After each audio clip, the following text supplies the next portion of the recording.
एक ऐसा नेता जिसे कभी रामपुर का सियासी बादशाह कहा जाता था। एक ऐसा नाम जिसके पास ताकत, रसूख और सत्ता सब कुछ था, लेकिन आज वही आदमी अदालत के एक फैसले के बाद फिर से जेल की सलाखों के पीछे है।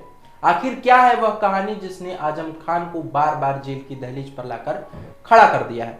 नमस्कार दोस्तों, मेरा नाम अनुभव है और आप देख रहे हैं विंद फर्स्ट एक्सप्लेनर। आज की कहानी उस शख्स की है जिसके नाम से 100 से ज्यादा मुकदमे जुड़े हुए हैं।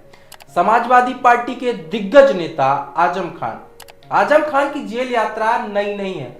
सबसे बड़ा तूफान 2019-20 में उठा जब उन पर जमीन कब्जा, फर्जी दस्तावेज और सरकारी संपत्ति के गबन जैसे गंभीर आरोप लगे। उन्हें सीतापुर जेल भेजा गया जहां उन्होंने लगभग 23 महीने बिताए। उस समय यूपी की राजनीति में चर्चा थी कि उन्हें टारगेट किया जा रहा है, लेकिन कानूनी प्रक्रिया चली और लंबी जद्दोजहद के बाद उन्हें जमानत मिल पाई। अब आते हैं उस मुद्दे पर जिससे उन्हें एक बार फिर जेल पहुंचाया है, पैन कार्ड फर्जीवाड़ा केस।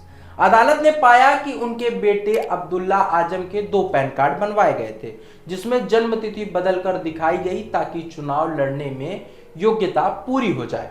कोर्ट ने इसे जालसाजी, धोखाधड़ी और साजिश माना और इस केस पे आजम खान और उनकी पत्नी और बेटे तीनों सहित 7-7 साल की सजा सुनाई गई। फैसले के तुरंत बाद इन्हें रामपुर जेल भेज दिया गया, लेकिन यह मामला अकेला नहीं है। आजम खान के खिलाफ दर्ज केस मुकदमों की लिस्ट बहुत लंबी है। जौहर यूनिवर्सिटी जमीन केस, किसानों की जमीन पर कब्जा, भड़काऊ भाषण, फर्जी जमीन प्रमाण पत्र और अब पैन कार्ड का मामला। आजम खान का कहना है कि यह सब राजनीतिक बदले की कार्रवाई है, लेकिन अदालत बार बार उन्हें दोषी ठहरा रही है। रामपुर की राजनीति में कभी उनका सिक्का चला करता था, लेकिन लगातार जेल, केस और अब 7 साल की सजा ने उनके राजनीतिक भविष्य पर एक बड़ा प्रश्न बिंदु खड़ा कर दिया है। समाजवादी पार्टी इसे बीजेपी की कार्रवाई बता रही है। अखिलेश यादव ने यह तक कह डाला है कि अगर वो सत्ता में आते हैं तो कोई ऐसे केस हैं जिसे वापस लिया जाएगा, लेकिन फिलहाल हकीकत यह है कि उनकी गैर मौजूदगी में रामपुर का इनका सियासी किला कमजोर होता दिखाई दे रहा है। आगे अब लड़ाई हाई कोर्ट में होगी। आजम खान की कानूनी टीम इस फैसले को चुनौती देने के लिए तैयार है।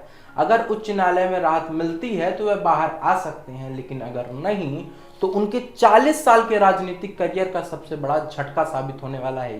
रामपुर के बादशाह से लेकर जेल के कैदी तक का सफर। आजम खान की कहानी सिर्फ एक राजनेता की नहीं, बल्कि सत्ता, कानून और राजनीतिक टकराव की कहानी है। क्या यह उनकी सियासत का अंत है या फिर किसी नए अध्याय की शुरुआत? जवाब अभी बाकी है, लेकिन फिलहाल कानून का फैसला यही कहता है कि कहानी यहीं नहीं रुकती है।